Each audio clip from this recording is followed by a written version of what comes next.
Well, it's 2021, March 6th, and it's been 3 months pretty much since I went on my last hunt. So it's been a long, cold winter, very snowy, very icy.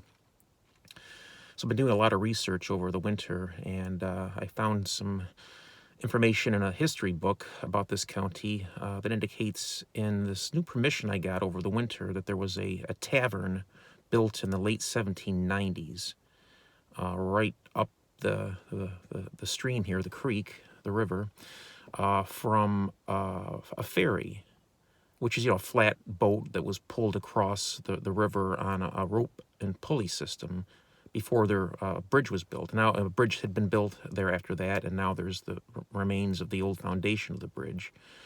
But the history book said 60 to 80 rods, a rod is 5 yards, which is 15 feet, north of this bridge was a tavern built in 1797 by a Mr. Stimpson.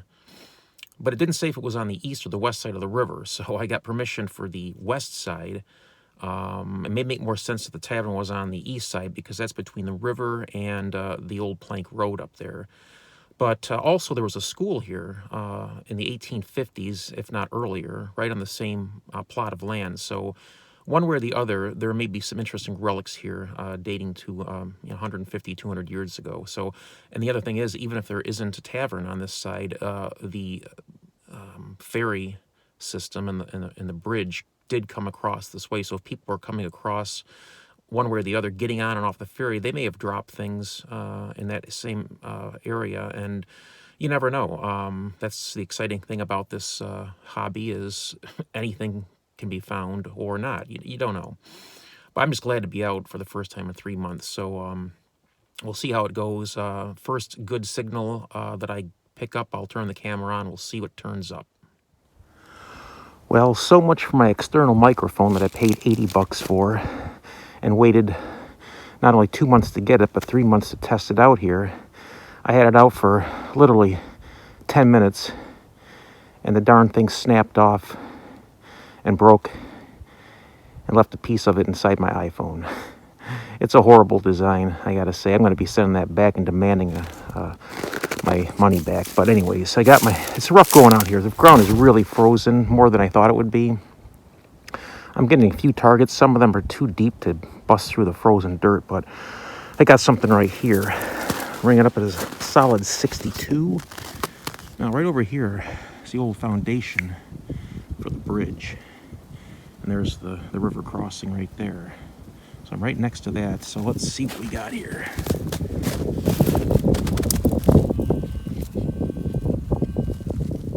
And of course, it's a piece of junk. Aluminum can, something like that. All right, moving on.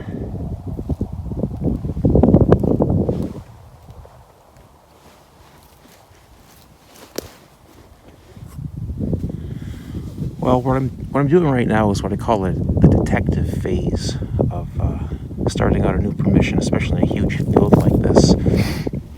So I walked along the riverbank here, 1,000 feet out from the old bridge location, and I started getting into a patch of iron. And I'm getting several nails, and really old nails, and other iron elements that are indicating to me that there used to be a structure here. I just did a measurement from my location back to the bridge on Google Earth, and it's around 900 feet. And that's pretty much exactly where they said the old tavern used to be. 60 to 80 rods would be about 900 feet. So there's some of the iron that I've been finding out here in this patch. So out in the middle of this field where, for the first 800 feet back and forth, I'm not getting much of anything. Now I'm into an iron patch, so it's looking possible this might be the old tavern location, but I'll poke around here a little bit more. The ground is frozen solid. It's real tough. So it's more of an exploratory kind of a mission here, and then when the conditions get better, I'll come back and be able to do some more digging. So that's it for now. So that hunt lasted for about 2.5 hours.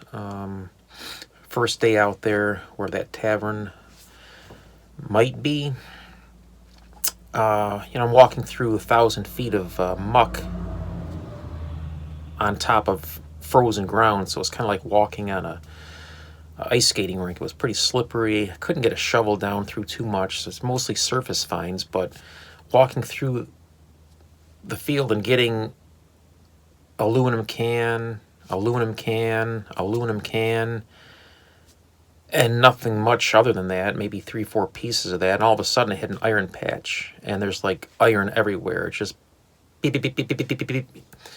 So I started scraping down on the surface and finding, old nails and various other types of iron relics that relate to a structure. And it ended up being a pretty large rectangular area right near the river. And as I said, in the field there, it was about 900 feet from the bridge, and that's exactly what the description was in the history book that was written in 1878, and it's relating back to information from the turn of the century to this tavern. So it's kind of hard to ignore that this spot was right about where they said it should be, but it doesn't prove anything. So once the ground thaws, gets a little drier, I'm going to go back there and hopefully find something that relates to more of a human occupation, as opposed to like being a shed or a barn.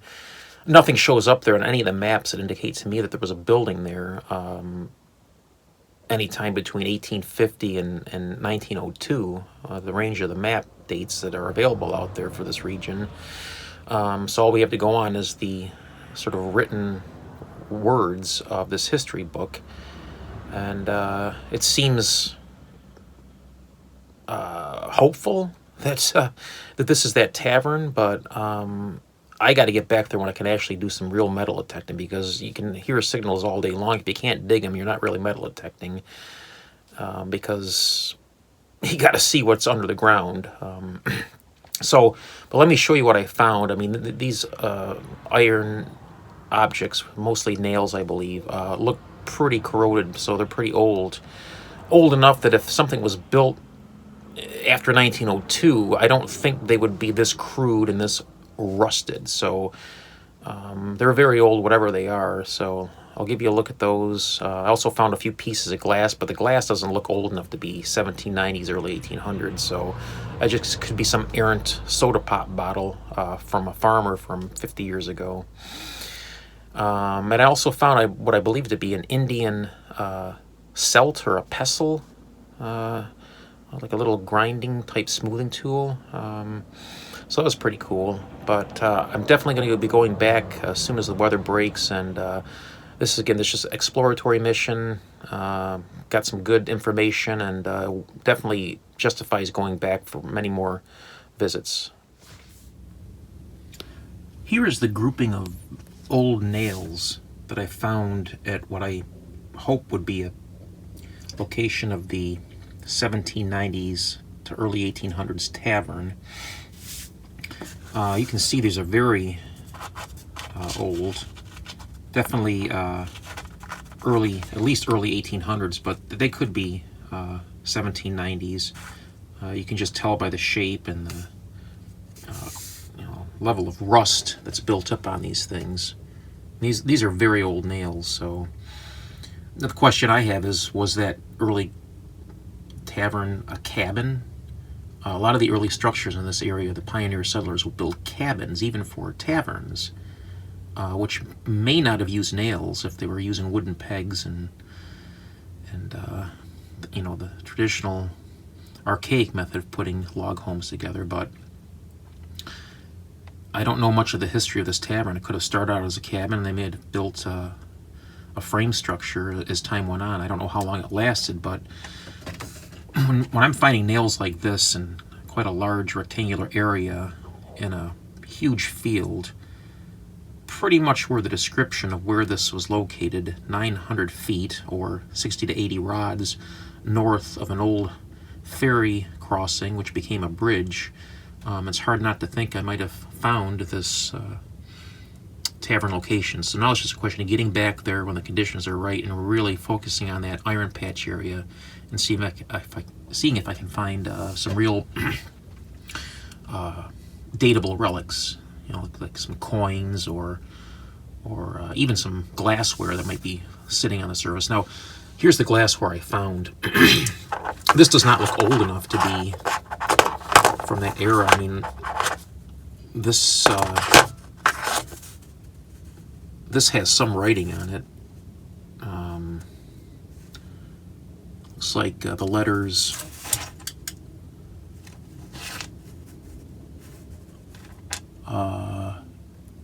EAM. That looks like the bottom of a bottle of some sort in this little piece here. But it doesn't look that old to me, so we'll see. And here's that pestle or celt that might be native Aboriginal stone tool. Sure got the shape too. It doesn't have a lot of smooth wear, but it has enough what looks like use marks. Of course, it's been chopped up quite a bit by the plow, but there was a lot of Aboriginal native habitation in this area too, going back almost 10,000 years. So for this, the first 2 hours of this field, we'll see what happens the next time I get out.